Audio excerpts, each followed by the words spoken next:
I'm going to explain about party ledger view in Jainam Software. I search a party, that is customer, and click view party ledger.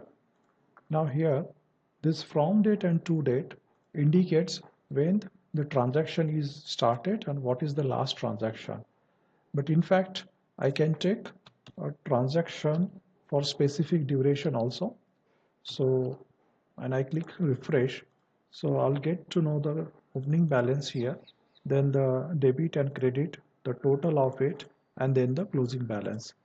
What I can also do is, for example, I want to see only for a specific date actually.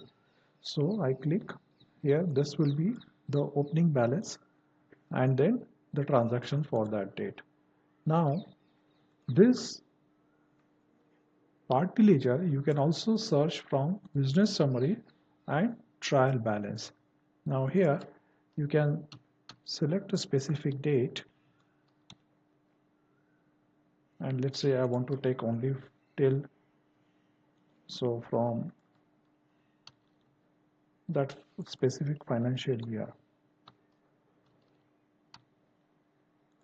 I click refresh and then for sundry data like for this specific customer, when I click, it will take me to the same screen actually, whereas it will show now this time it is showing me 1/4/21 because that is what I selected from party trial, and this will show me the date which was set in the party trial. So it will show me the transactions between start and to date selected from the party trial.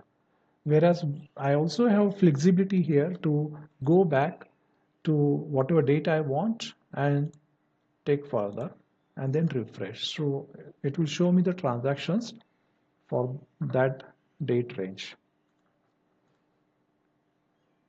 In party trial, the other transactions, because if I want to see the details of this specific uh, ledger, then when I click on this specific ledger, it will take me to a different statement altogether, where in main details, when I click refresh, it will show me the details of that specific ledger.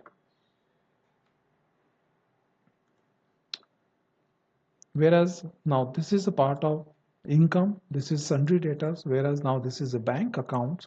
If I click on this ledger, it will take me to the account statement, and when I click on main details and click refresh, it will show me the details of that specific bank account in that date range. All right, thank you for watching this video. Please let me know in case you have requirement for any other feature on this matter. Thank you.